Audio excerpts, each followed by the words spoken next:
মাৰ্গদৰ্শনত আমাৰ ৰাজ্যখনত এই উল্লেখযোগ্য পৰিৱৰ্তন সাধন হৈছে তেখেতে নিজৰ আমাৰ ৰাজ্যখন তথা অঞ্চলটোৰ ব্ৰেণ্ড এম্বেছাডৰ বুলি ঘোষণা কৰাটোৱে অসম তথা উত্তৰ পূৰ্বাঞ্চলৰ প্ৰতি থকা তেখেতৰ গভীৰ স্নেহকৈ প্ৰতিফলিত কৰিছে প্ৰধানমন্ত্ৰী ডাঙৰীয়াই জুমৈৰ বিনন্দিনীত অংশগ্ৰহণ কৰাৰ লগতে আমাৰ ৰাজ্যখনলৈ 67 গৰাকী মিছন মুৰব্বীক এডভান্টেজ আসাম 2.0 অংশীদাৰ কৰি এই বন্ধনক পুনৰবাৰ সুদৃঢ় কৰিলে যে সমগ্ৰ অসমবাসীক উপৰিসীম গৌৰৱ আৰু প্ৰেৰণাৰে উপচাই পেলাইছে তেখেতৰ অপৰিসীম সমৰ্থনে অসমৰ বিকাশৰ গতিপথ গঢ়ি তোলাত বিশেষকৈ এডভান্টেজ আসাম 2.0 বিনিয়োগ আৰু আন্তঃগাঁথনি সন্মিলন 2025ৰ দৰে যুগান্তকাৰী পদক্ষেপসমূহক আগুৱাই নিয়াত যথেষ্ট সহায় কৰিছে তেখেতে সদায় অসমৰ কাষত থিয় হোৱাৰ বাবে তেখেতক মই অন্তৰৰ পৰা গভীৰ কৃতজ্ঞতা জ্ঞাপন কৰিছো শেহতীয়াকৈ আমি বড়ো শান্তি চুক্তি কাৰ্বি শান্তি চুক্তি আদিবাসী শান্তি চুক্তি আলফা শান্তি চুক্তি আৰু মেঘালয় তথা অৰুণাচল প্ৰদেশৰ সৈতে আন্তঃৰাষ্ট্ৰীয় সীমান্ত চুক্তিত স্বাক্ষৰ কৰিছো ফলস্বৰূপে ৰাজ্যখনত এক সুস্থিৰ আৰু শান্তিপূৰ্ণ পৰিৱেশে বিৰাজ কৰিছে ৰাজ্যখনত স্থায়ী শান্তি স্থাপনৰ দিশত গুৰুত্বপূৰ্ণ ভূমিকা পালন কৰাৰ বাবে মই মাননীয় কেন্দ্ৰীয় গৃহমন্ত্ৰী অমিত শ্বাহ ডাঙৰীয়াক মোৰ আন্তৰিক কৃতজ্ঞতা জ্ঞাপন কৰিছো তেখেতৰ অকুণ্ঠ সমৰ্থন অবিহনে এয়া কেতিয়াও সম্ভৱ নহলহেঁতেন ৰাজ্যখনত শান্তি নিশ্চিত কৰাৰ লগতে আমাৰ চৰকাৰে যোৱা বছৰবোৰত প্ৰগতিৰ নতুন যুগৰ সূচনা কৰিছে যোৱা বছৰ আমি মূলধনী বিনিয়োগৰ বাবে ৰাজ্যসমূহলৈ বিশেষ সাহায্য আঁচনিৰ বাবে ভাৰত চৰকাৰৰ পৰা সৰ্বাধিক বিশেষ সাহায্য লাভ কৰা দেশৰ অন্যতম ৰাজ্য হিচাপে পৰিগণিত হৈছিল সিয়ে ৰাজ্যখনক মূলধন গঠনৰ দিশত চালিত কৰিছে 2023-24 বিত্তীয় বৰ্ষৰ পৰা মূলধনী বিনিয়োগৰ বাবে ৰাজ্যসমূহলৈ বিশেষ সাহায্য আঁচনিৰ জৰিয়তে অসমে 18,500 কোটি টকাৰ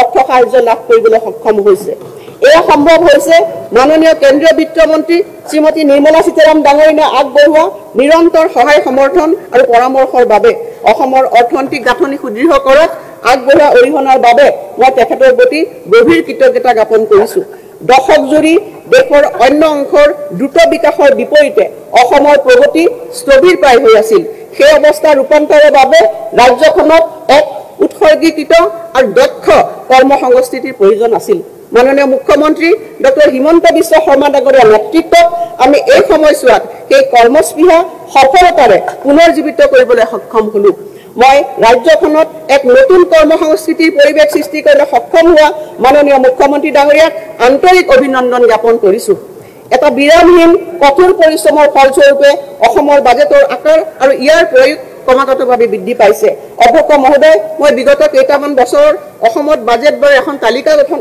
আমি দাখিল কৰিছো ইয়াত আপোনালোকে দেখিব যে 2015-16 বৰ্ষত বাজেট প্ৰাক্কলন আছিল 66,142 কোটি সংশোধিত প্ৰাক্কলন আছিল 64,817 কোটি আৰু মূল ব্যয় আছিল 41,931 কোটি আৰু বাজেট ব্যৱহাৰৰ শতাংশ আছিল 63% মূলধনী ব্যয় আছিল 2,951% আৰু যদি আমি চাওঁ 2024-25 বৰ্ষত বাজেট প্ৰাক্কলন হ'ল 1,43,891 কোটি টকা সংশোধিত প্ৰাক্কলন হ'ল 1,68,683 কোটি টকা মুঠ ব্যয় যদি আমি চাওঁ 1,41,529 কোটি টকা আৰু বাজেট ব্যৱহাৰ যদি আমি চাওঁ অধ্যক্ষ মহোদয় 85% আৰু মূলধনী ব্যয় যদি আমি চাওঁ 24,964 কোটি টকা 2024-25 বিত্তীয় বৰ্ষৰ 2025 চনৰ 6 মাৰ্চলৈকে প্ৰকৃত ব্যয় ওপৰত কৰা ই এটা পূৰ্বানুমান 10 বছৰতকৈ কম সময়ৰ ভিতৰত 250% ব্যয় বৃদ্ধি হোৱাটো সম্ভৱতঃ আমাৰ দেশৰ বিত্তীয় ইতিহাসত ই এক অন্যতম 2015-16 বিত্তীয় বৰ্ষত আমাৰ মূলধনী ব্যয় আছিল মাত্ৰ 2,951 কোটি টকা আজি এই সংখ্যা প্ৰায় 8 গুণলৈকে অধিক বৃদ্ধি হৈ আনুমানিক 25,000 কোটি টকালৈ বৃদ্ধি পাইছে যদিও মূলধনী বিনিয়োগৰ বাবে ৰাজ সাহায্যসমূহলৈ বিশেষ সাহায্য বহি সাহায্য প্ৰকল্প আৰু গ্ৰাম্য আন্তঃগাঁথনি পুঁজিৰ বাবে ঋণ লোৱা হয় এই কথাত মই নিশ্চিতি প্ৰদান কৰিছো যে আমাৰ দূৰদৰ্শী বিত্তীয় ব্যৱস্থাপনাৰ জৰিয়তে অসমৰ ঋণৰ পৰিমাণ মুঠ ৰাজ্যিক ঘৰুৱা উৎপাদন জিএসডিপিৰ ওপৰত নিৰ্ধাৰিত 32%তে সীমাবদ্ধ থাকিব মুঠ ৰাজ্যিক ঘৰুৱা উৎপাদনৰ অনুপাতে গ্ৰহণ কৰা ঋণৰ হাৰৰ ক্ষেত্ৰত আমি ভাৰতৰ ভিতৰত আটাইতকৈ তলৰ স্থানৰ ৰাজ্যসমূহৰ ভিতৰত আছো আৰু 2023-24 বিত্তীয় বৰ্ষত অসমতকৈ দেশৰ 18খন ৰাজ্যই মুঠ ৰাজ্যিক ঘৰুৱা উৎপাদন অনুপাতে ঋণ গ্ৰহণৰ তালিকাত উচ্চ স্থানত আছে। অধ্যক্ষ মহোদয়, মই তালিকা ইয়াত দাখিল কৰিছোঁ আৰু এইটো মই ক'ব বিচাৰিছোঁ যে আমাৰ ঋণৰ পুঁজি দৰমহা আৰু আন ৰাজহ ব্যয়ৰ সলনি মূলধনী ব্যয়ৰ ক্ষেত্ৰতহে উৎসৰ্গিত কৰা হৈছে। অসমৰ অৰ্থনৈতিক বিকাশে নতুন মাত্ৰা লাভ কৰাটোৱে ৰাজ্যৰ মুঠ ঘৰুৱা উৎপাদন আৰু জনমূৰি আয় বৃদ্ধিকে প্ৰতিফলিত কৰিছে। ইয়াত মই এখন তালিকা দাখিল কৰিছোঁ। ভাৰতৰ মুঠ ঘৰুৱা উৎপাদন GDP বৃদ্ধিৰ তুলনাত অসমৰ মুঠ ৰাজ্যিক ঘৰুৱা উৎপাদনৰ মই তালিকা ইয়াত সংলগ্ন কৰিছোঁ। 2023-24 বিত্তীয় বৰ্ষত মুঠ ৰাজ্যিক ঘৰুৱা উৎপাদন GSDP 19% আৰু জনমূৰি আয় 17% বৃদ্ধিৰে দ্ৰুত গতিত বিকাশ হোৱা ৰাজ্যৰ ভিতৰত অসমে স্থান লাভ কৰিবলৈ সক্ষম হৈছে। নীতি আয়োগৰ শেহতীয়া প্ৰতিবেদন অনুসৰি আমাৰ চৰকাৰৰ ব্যাপক প্ৰচেষ্টাৰ ফলত অসমত প্ৰায় 46.87 লাখ লোক বিভিন্ন স্তৰৰ দৰিদ্ৰতাৰ পৰা হাত সাৰিবলৈ সক্ষম হৈছে। অধ্যক্ষ মহোদয়, ছফ্ট পাৱাৰৰ ক্ষেত্ৰতো এখন উদীয়মান ৰাজ্য হিচাপে নিজকে প্ৰতিষ্ঠা কৰিবলৈ আমি সক্ষম হৈছোঁ। ভাষা, সংস্কৃতি, ঐতিহ্য আৰু ক্ৰীড়া আদি ক্ষেত্ৰৰ সংৰক্ষণৰ দিশতো আমি প্ৰচেষ্টা অব্যাহত ৰাখিছোঁ। মাননীয় ৰাজ্যপাল ডাঙৰীয়াই তেখেতৰ ভাষণত ইতিমধ্যে এই সফলতাসমূহৰ বিষয়ে উল্লেখ কৰিছে। ইউনেস্কো বিশ্ব ঐতিহ্য ক্ষেত্ৰ হিচাপে ঐতিহাসিক চৰাইদেউ মৈদামৰ স্বীকৃতি লাভ, ধ্ৰুপদী ভাষা হিচাপে অসমীয়া ভাষাৰ স্বীকৃতি লাভ, নিউয়ৰ্ক টাইমছৰ 2025 বৰ্ষত ভ্ৰমণ কৰিব লগা শীৰ্ষৰ 52খন তালিকাত অসমৰ শীৰ্ষৰ 4ৰ্থ স্থান লাভ, 2023 বৰ্ষত সৰ্ববৃহৎ বিহু উদযাপনৰ বিশ্ব অভিলাষকাৰী অনুষ্ঠানটোৱে জুমৈৰ বিনন্দিনীৰ বাট মুকলি কৰে। অসমৰ চাহৰ 200 বছৰীয়া চহকী ঐতিহ্য উদযাপনেৰে আমাৰ চাহ জনজাতি গোষ্ঠীৰ বা সম্প্ৰদায়ৰ প্ৰায় 8,000 গৰাকী অংশগ্ৰহণকাৰীয়ে জুমৈৰ নৃত্যৰ এই বৃহৎ অনুষ্ঠানটো সফল কৰি তোলে।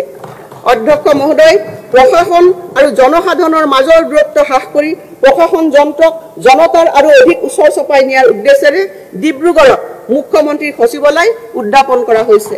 লগতে বৰাক উপত্যকাত মিনি সচিবালয় আৰু তেজপুৰত নিৰ্মীয়মান ৰাজভৱনে ভৌগোলিক দূৰত্ব সংকুচিত কৰি ৰাজ্যৰ প্ৰশাসনিক ব্যৱস্থাৰ সৈতে প্ৰতিটো অঞ্চলৰ জনসাধাৰণৰ সুচল সংযোগ সম্ভৱ কৰি তুলিবলৈ সক্ষম হৈছে। এক ঐতিহাসিক পদক্ষেপ ৰূপে ষষ্ঠ অনুসূচিত অঞ্চলসমূহৰ প্ৰতি চৰকাৰৰ দৃষ্টি আকৰ্ষণৰ প্ৰতিফলন হিচাপে এইবাৰ অসম বিধানসভাৰ বাজেট অধিৱেশনৰ প্ৰথমবাৰৰ বাবে কোকৰাঝাৰত অনুষ্ঠিত হয়।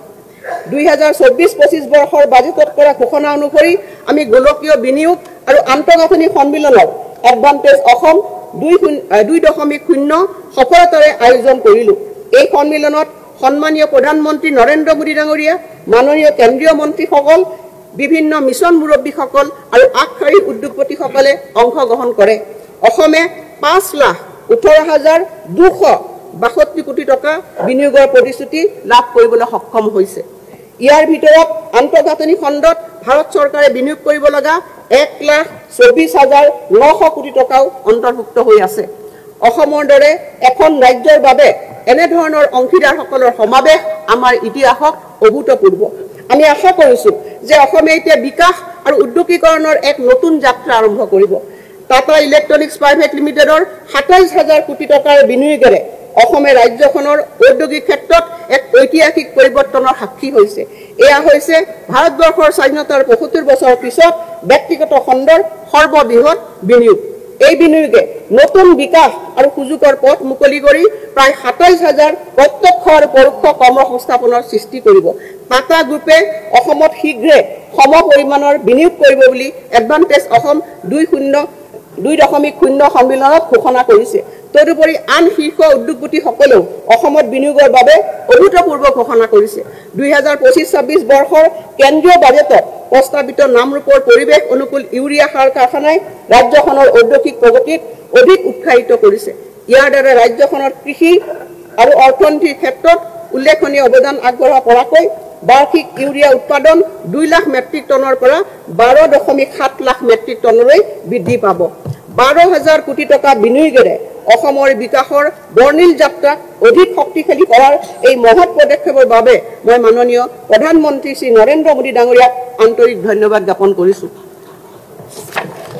অধ্যক্ষ মহোদয়, নাগৰিক সবলীকৰণ, বিত্তীয় অন্তৰ্ভুক্তিৰ প্ৰসাৰ আৰু বহনক্ষম অৰ্থনৈতিক উন্নয়নৰ দিশত আমাৰ চৰকাৰৰ বাবে প্ৰেৰণাৰ মূল উৎস হ'ল স্বপ্নদ্ৰষ্টা মাননীয় মুখ্যমন্ত্ৰী ডক্টৰ হিমন্ত বিশ্ব শৰ্মাৰ ধাৰণাৰে গঢ় লৈ উঠা অষ্টাদশ মুকুতাৰ উন্নয়নী মেলা আঁচনিখন। এই পৰম্পৰাৰ ভিত্তিতেই মই 2025-26 বিত্তীয় বৰ্ষৰ বাবে চৰকাৰৰ ধৈৰ্যবাহী আঁচনিসমূহৰ ঘোষণা কৰিবলৈ বিচাৰিছোঁ।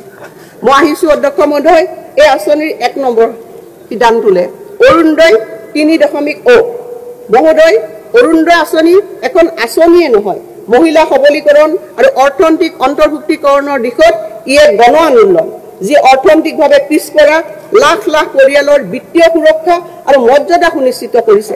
বিভিন্ন লাভালাভক একত্ৰিত কৰি এই আঁচনিৰ অধীনত মাহিলী 1250 টকাকৈ আগবঢ়োৱা নগদ ধনে অসংখ্য পৰিয়ালক স্বাস্থ্য, পৰিপুষ্টি আৰু অত্যাৱশ্যকীয় প্ৰয়োজনীয়তা পূৰণৰ ক্ষেত্ৰত নিজস্ব অধিকাৰৰ অনুসৰি ব্যয় কৰাৰ স্বাধীনতা প্ৰদান কৰিছে আৰু ইয়াৰ ফলত এই পৰিয়ালসমূহে অধিক সুৰক্ষিত অনুভৱ কৰাৰ লগতে নতুন আত্মবিশ্বাসেৰে উদ্বুদ্ধ হ'বলৈ সক্ষম হৈছে।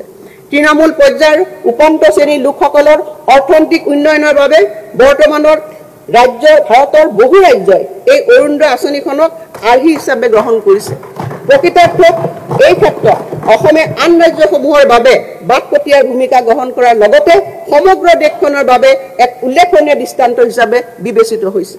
মই আজি এই ঘোষণা কৰিবলৈ পাই অত্যন্ত সুখী হৈছোঁ যে বিধৱাসকলৰ পেঞ্চন যাতে অৰুণোদয় সমপৰ্যায় হয় সেয়া নিশ্চিত কৰিবলৈ আমাৰ চৰকাৰে ৰাষ্ট্ৰীয় বিধৱা পেঞ্চন আঁচনি হিতাধিকাৰীলৈ টপ আপ পেঞ্চন আমি আগবঢ়াম।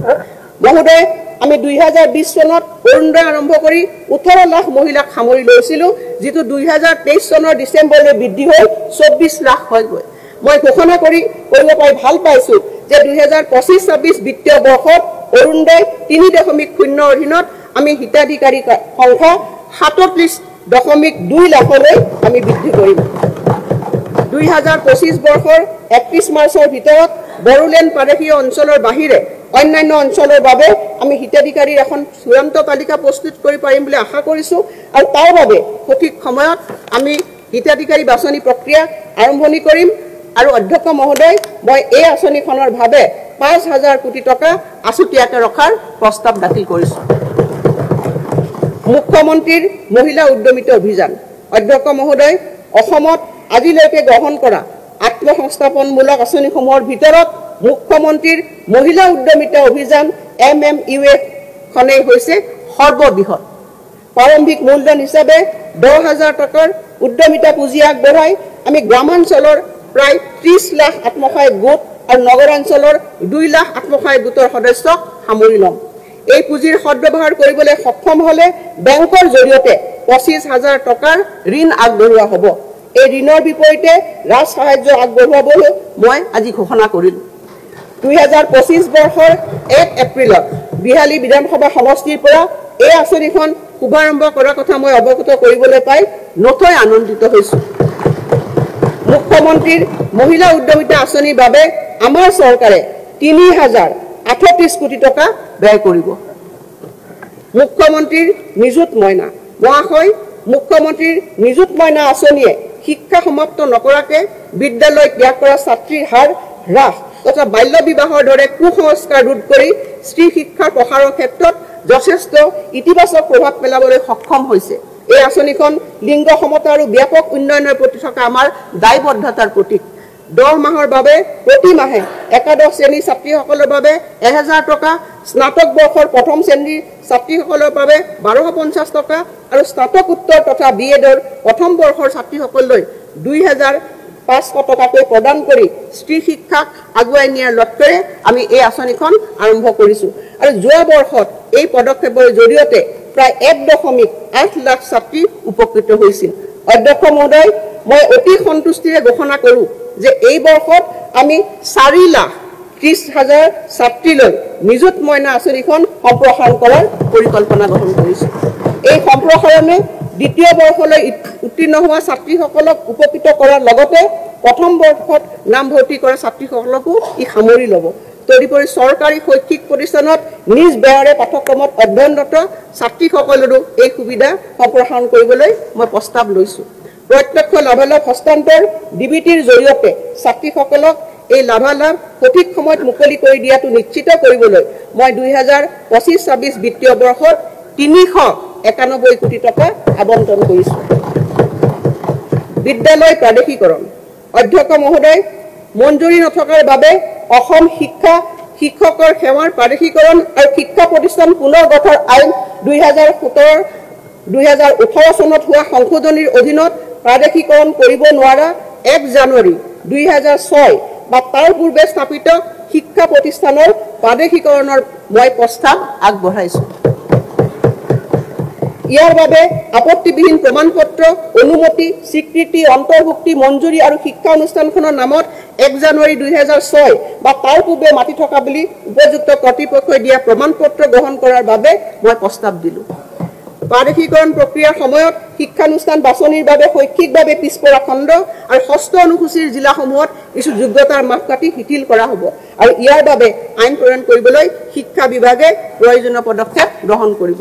মই লগতে ঘোষণা কৰোঁ যে যিসকল টিউটৰে সংশোধিত অসম শিক্ষকৰ সেৱাৰ প্ৰাদেশিকৰণ আৰু শিক্ষা অনুষ্ঠানৰ পুনৰ গঠন আইন 2017 অনুসৰি শৈক্ষিক আৰু পেছাগত অৰ্হতা 5 বছৰৰ ভিতৰত সম্পূৰ্ণ কৰিব তেওঁলোকক শিক্ষকৰ পদলৈ উন্নীতকৰণ অব্যাহত থাকিব।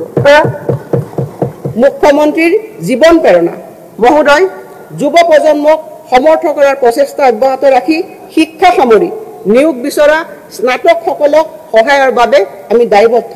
তেওঁলোকে সন্মুখীন হোৱা প্ৰত্যাহ্বানবোৰক স্বীকৃতি দি চাকৰি সন্ধান কৰাৰ সময়ছোৱাত তেওঁলোকক সুস্থিৰতা আৰু উৎসাহ দিবলৈ আমি এক বিত্তীয় সহায় কাৰ্যসূচী আৰম্ভ কৰিছো। এই পদক্ষেপ নিবনুৱা ভাত্তা নহয়, ই হৈছে প্ৰতিযোগিতামূলক পৰীক্ষা সাক্ষাৎকাৰ আৰু উদ্যমিতাৰ ক্ষেত্ৰলৈ সাজু কৰাত সহায়ক বাবে এক অনুপ্ৰেৰণামূলক সমৰ্থন। মই আনন্দৰে ঘোষণা কৰোঁ যে অসমৰ চৰকাৰী বিশ্ববিদ্যালয় মহাবিদ্যালয়ৰ পৰা 2025 চনত উত্তীৰ্ণ হোৱা স্নাতকলৈ এবছৰৰ বাবে প্ৰতি মাহে 2500 টকাকৈ মুখ্যমন্ত্ৰীৰ জীৱন প্ৰেৰণা অধীনত প্ৰদান কৰা হ'ব। ইয়াৰ উপৰি জিলা আয়ুক্তৰ পৰামৰ্শ মতে মাহে 2500 টকাৰ পৰিৱৰ্তে 25,000 টকাৰ এককালীন বিত্তীয় সাহায্যও আমি আগবঢ়াম। মহোদয় মই ঘোষণা কৰিবলৈ পাই আনন্দিত হৈছো যে আমাৰ মুখ্যমন্ত্ৰী মহোদয়ৰ মৰমৰ ভাগিনসকলৰ বাবে এই উৎসৰ্গিত পদক্ষেপ গ্ৰহণ কৰা হৈছে। এই আঁচনিৰ অধীনত শৈক্ষিক উৎকৃষ্টতাক উৎসাহিত কৰাৰ এক উদ্ভাৱনীমূলক পদক্ষেপৰ কথা মই লগতে আনন্দেৰে ঘোষণা কৰিছো। ৰাজ্যিক আৰু কেন্দ্ৰীয় চৰকাৰৰ বিশ্ববিদ্যালয়ৰ গৱেষক শিক্ষাৰ্থীৰ বাবে লিংগ নিৰ্বিশেষে 25,000 টকা আৰু দিব্যাংগ গৱেষক শিক্ষাৰ্থীৰ বাবে 50,000 টকাৰ এককালীন অনুদান আগবঢ়োৱাৰ মই প্ৰস্তাৱ দিছো। এই আঁচনিৰ বাবে কেৱল অসমৰ স্থায়ী বাসিন্দাহে যোগ্য বিবেচিত হ'ব। মুখ্যমন্ত্ৰী নিযুত মইনাৰ পূৰ্বৰ বৰ্তমানৰ আৰু ভৱিষ্যতৰ হিতাধিকাৰীসকল ইয়াৰ বিষয়ে বিবেচিত নহ'ব। মই আনন্দৰে জনাওঁ যে আমি মুখ্যমন্ত্ৰীৰ জীৱন প্ৰেৰণা 2025 চনৰ অক্টোবৰ মাহত আমি আৰম্ভণি কৰিম আৰু ইয়াৰ ৰূপায়ণৰ বাবে মই 25 কোটি টকা ধাৰ্য কৰিছো। মুখ্যমন্ত্ৰীৰ আত্মনিৰ্ভৰ অসম অভিযান মহোদয় মুখ্যমন্ত্ৰীৰ আত্মনিৰ্ভৰ অসম অভিযান হৈছে এটা ৰূপান্তৰকাৰী পদক্ষেপ যাৰ লক্ষ্য হৈছে অসমৰ অতি ক্ষুদ্ৰ উদ্যোগীসকলক আনুষ্ঠানিক ক্ষেত্ৰলৈ আগুৱাই অনা। মুখ্যমন্ত্ৰীৰ আত্মনিৰ্ভৰ অসম অভিযানৰ প্ৰথম পৰ্যায়ত ইতিমধ্যে প্ৰায় 25,000 হিতাধিকাৰীক বিত্তীয় সাহায্যৰ সমৰ্থন আগবঢ়োৱা হৈছে। প্ৰতিজন উদ্যমী হিতাধিকাৰীয়ে প্ৰথমে 75,000 টকা আৰু দ্বিতীয় পৰ্যায়ত 25,000 টকা লাভ কৰে। মই এই কথা ঘোষণা কৰিবলৈ পাই সুখী হৈছো যে এই বছৰ প্ৰথম পৰ্যায়ৰ মূল্যাংকনৰ অন্তত আমি এই 25,000ৰো অধিক হিতাধিকাৰীক দ্বিতীয় পৰ্যায়ত 1 লাখকৈ টকা প্ৰদান কৰিম। তদুপৰি মুখ্যমন্ত্ৰী আত্মনিৰ্ভৰশীল অসম অভিযান 2.0 অধীনত আমি 75,000 নতুন হিতাধিকাৰী এই বছৰত সামৰি ল'ম আৰু ইয়াৰ সৈতে এই 1 লাখ যোগ্য যুৱক যুৱতীৰ প্ৰতিজনে 2 লাখ টকাকৈ আৰ্থিক সাহায্য লাভ কৰিব। তদুপৰি যিসকলে ব্যক্তিগত ডিগ্ৰী সম্পূৰ্ণ কৰিছে তেওঁলোকে 5 লাখ টকাকৈ অৰ্থ সাহায্য লাভৰ বাবে যোগ্য বিবেচিত হ'ব। সকলোৰে সামগ্ৰিক বিকাশৰ প্ৰতি আমাৰ চৰকাৰে প্ৰদান কৰা গুৰুত্বৰ আধাৰত মই এই আঁচনিৰ মুঠ হিতাধিকাৰীৰ 4% দিব্যাংগজনৰ বাবে সংৰক্ষিত কৰাৰ কথা ঘোষণা কৰিছো। এই ধৈৰ্যবাহী কাৰ্যসূচীৰ বাবে মই এই বছৰটোত 773 কোটি টকা উপলব্ধ কৰিম। 1 লক্ষাধিক নিযুক্তি প্ৰদান মাননীয় অধ্যক্ষ মহোদয় মই এটি গৌৰৱেৰে জনাব বিচাৰিছো যে অসম চৰকাৰে যুৱক যুৱতীক দিয়া 1 লাখ নিযুক্তি প্ৰদানৰ প্ৰতিশ্ৰুতি সফলতাৰে সম্পন্ন কৰিবলৈ সক্ষম হৈছে। 2025 চনৰ জানুৱাৰী মাহলৈ স্বচ্ছ আৰু নিকা নিযুক্তি প্ৰক্ৰিয়াৰ জৰিয়তে আমি 1,19,899 গৰাকী যুৱক যুৱতীক নিযুক্তি সম্পন্ন কৰিবলৈ সক্ষম হ'লো। মই ইয়াত বিভাগ অনুসৰি তালিকা ইয়াত গাঁঠি দিছো অধ্যক্ষ মহোদয়।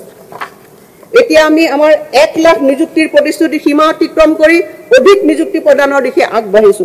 ইতিমধ্যে 40,697টা পদৰ বিজ্ঞাপন প্ৰকাশ কৰা হৈছে আৰু তাৰ লগত সামঞ্জস্য ৰাখি আমাৰ চৰকাৰে প্ৰদান কৰা মুঠ চাকৰিৰ সংখ্যা হ'বকে 1,60,596।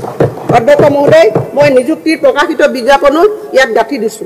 এই মহামান্য সদনৰ সন্মানীয় সদস্যসকলক অৱলোকনৰ অৰ্থে তথ্যসহ মোৰ বাজেট বক্তৃতাৰ প্ৰতিলিপি সম্বন্ধিত এটা পেন ড্ৰাইভ আগবঢ়াইছো। এয়া হৈছে এক প্ৰাৰম্ভিক প্ৰতিবেদন। নিযুক্তি প্ৰক্ৰিয়া সম্পূৰ্ণ হোৱাৰ পিছত 2025 চনৰ অক্টোবৰ মাহত প্ৰতিজন বাছনিকৃত প্ৰাৰ্থীৰ নামসহ বিস্তাৰিত ৰূপত এখন পুস্তিকা প্ৰকাশ কৰা হ'ব। খাদ্য সুৰক্ষাৰ নিশ্চিতি। ৰাষ্ট্ৰীয় খাদ্য সুৰক্ষা আইনৰ হিতাধিকাৰীলৈ অতিৰিক্ত লাভ। মহোদয়, ৰাষ্ট্ৰীয় খাদ্য সুৰক্ষা আইন NFSA 2013 অধীনত ৰাজ্যৰ 84% গ্ৰাম্য লোক আৰু 60% নগৰীয়া লোকলৈ খাদ্য যোগান ধৰা হৈছে। আমাৰ উদ্যমী মুখ্যমন্ত্ৰীয়ে ৰেচন কাৰ্ডৰ গড়কিলো চাউলৰ বাহিৰেও আন সামগ্ৰী বিতৰণ হোৱাটো বিচাৰিছে। অতি উৎসাহেৰে মই ঘোষণা কৰোঁ যে এই বছৰত অক্টোবৰৰ পৰা আমি ৰাষ্ট্ৰীয় খাদ্য সুৰক্ষা আইনৰ সকলো ৰেচন কাৰ্ডৰ গড়কিলৈ ৰাজ সাহায্যযুক্ত হাৰত 1 কিলোগ্ৰাম মচুৰ দালি, 1 কিলোগ্ৰাম চেনি আৰু 1 কিলোগ্ৰাম নিমখ যোগান ধৰিম আৰু 5 জনতকৈ অধিক সদস্য থকা পৰিয়ালসমূহলৈ আমি অতিৰিক্তভাৱে 1 কিলোগ্ৰাম মচুৰ দালি আগবঢ়াম। আৰম্ভণিতে মই প্ৰতি কিলোগ্ৰাম মচুৰ দালিত 25 টকাকৈ, প্ৰতি কিলোগ্ৰাম চেনিত 20 টকা আৰু প্ৰতি কিলোগ্ৰাম নিমখত 10 টকাকৈ ৰাজ সাহায্যৰ প্ৰস্তাৱ কৰিছোঁ। প্ৰতিটো সামগ্ৰীৰ মূল্য সূচাংকৰ ওপৰত ভিত্তি কৰি ৰাজ সাহায্যৰ হাৰ ভিন্ন হ'ব আৰু আমি লগতে সুলভ মূল্যৰ দোকানসমূহলৈ আনুষংগিক কমিশ্যন আৰু পৰিবহণ ব্যয় আদায় দিম। এই পদক্ষেপে প্ৰতিটো পৰিয়ালে সুলভ মূল্যত প্ৰয়োজনীয় পুষ্টি পোৱাটো নিশ্চিত কৰিছে আৰু ইয়াৰ বাবে মই এই বছৰৰ বাজেটত অতিৰিক্তভাৱে 370 কোটি টকাৰ আবণ্টন দিছোঁ। 200 বছৰীয়া অসমৰ চাহ জনজাতি সম্প্ৰদায়লৈ সাহায্য প্ৰদান। অধ্যক্ষ মহোদয়, অসমৰ চাহ জনজাতি সম্প্ৰদায়লৈ কৃতজ্ঞতা জনাই মই ৰাজ্যখনৰ বৰ্তমানে থকা 6.8 লাখ চাহ শ্ৰমিকৰ প্ৰতিগৰাকীলৈ এককালীন বিত্তীয় সাহায্য হিচাপে 5,000 টকাকৈ আগবঢ়োৱাৰ কথা ঘোষণা কৰিবলৈ পাই আনন্দিত হৈছোঁ। ই কেজুৱেল শ্ৰমিক আৰু স্থায়ী শ্ৰমিক উভয়কে সামৰি ল'ব আৰু মই ইয়াৰ বাবে 342 কোটি টকাৰ আবণ্টন দিছোঁ। আমাৰ কৰ্মচাৰীৰ হকে অধ্যক্ষ মহোদয়, অসমৰ প্ৰগতিত চৰকাৰী কৰ্মচাৰীসকলৰ উৎসৰ্গিত সেৱাৰ প্ৰতি স্বীকৃতি জনাই মই তেওঁলোকৰ কল্যাণৰ বাবে বিভিন্ন ব্যৱস্থাৰ কথা ঘোষণা কৰিবলৈ লৈছোঁ। আমাৰ চৰকাৰে 2005 চনৰ 1 ফেব্ৰুৱাৰীৰ পূৰ্বে নিযুক্তি প্ৰক্ৰিয়া আৰম্ভ হোৱা নিয়মীয়া কৰ্মচাৰীসকলক পেঞ্চন পুঁজি নিয়ন্ত্ৰক আৰু উন্নয়ন কৰ্তৃপক্ষৰ চুক্তি অনুসৰি নতুন পেঞ্চন আঁচনিৰ তহবিলত জমা চৰকাৰৰ বৰঙণিৰ অংশ উভতাই দিয়াৰ চৰ্তত পুৰণি পেঞ্চন আঁচনি OPS-ৰ সুবিধা প্ৰদানৰ কথা বিবেচনা কৰিব। এই ক্ষেত্ৰত আমি কেন্দ্ৰীয় চৰকাৰে নিৰ্ধাৰণ কৰা নীতি নিৰ্দেশনা অনুসৰণ কৰিম। মই লগতে ঘোষণা কৰিব বিচাৰিছোঁ যে নতুন পেঞ্চন আঁচনিয়ে সামৰি লোৱা ৰাজ্য চৰকাৰৰ কৰ্মচাৰীলৈ একত্ৰিত পেঞ্চন আঁচনি UPS-ৰ সুবিধাও আগবঢ়োৱা হ'ব। ইয়াৰ দ্বাৰা 2.8 লাখ কৰ্মচাৰী উপকৃত হ'ব যদিও নতুন পেঞ্চন আঁচনি অব্যাহত ৰাখিব বিচৰাসকলে ইয়াক অব্যাহত ৰাখিব পাৰিব। আয়ুষ্মান অসম মুখ্যমন্ত্ৰী লোকসেৱক আৰোগ্য যোজনাৰ অধীনত কেন্দ্ৰীয় চৰকাৰৰ স্বাস্থ্য আঁচনিৰ অধীনত ৰাজ্য চৰকাৰৰ চিকিৎসা মহাবিদ্যালয়, অসম কেঞ্চাৰ কেয়াৰ ফাউণ্ডেশ্যন, কেন্দ্ৰ আৰু বিবৰুৱা কৰ্কট প্ৰতিষ্ঠানত চৰকাৰে নগদবিহীন চিকিৎসা সুবিধা প্ৰৱৰ্তন কৰিব। তদুপৰি ৰাজহুৱা খণ্ডৰ প্ৰতিষ্ঠানৰ নিয়মীয়া কৰ্মচাৰী, নিৰ্দিষ্ট বেতন লাভ কৰা মাষ্টাৰ ৰোল আৰু ৱৰ্কছৰ্চ কৰ্মচাৰীসকল আৰু 60 বছৰ বয়সলৈ অনুসূচিত ঠিকাভিত্তিত কৰ্মচাৰী সকলোকো সংশ্লিষ্ট সমিতিয়ে নিৰ্ধাৰণ কৰা চৰ্ত অনুসৰি সামৰি লোৱা হ'ব। মহোদয়, আমাৰ চৰকাৰে আশা কৰ্মী, PM পোষণৰ ৰান্ধনী, অংগনবাড়ী কৰ্মী আৰু সহায়িকাসকলৰ পাৰিতোষিক আদি বৃদ্ধিৰ দাবী সম্পৰ্কে অৱগত হৈছে।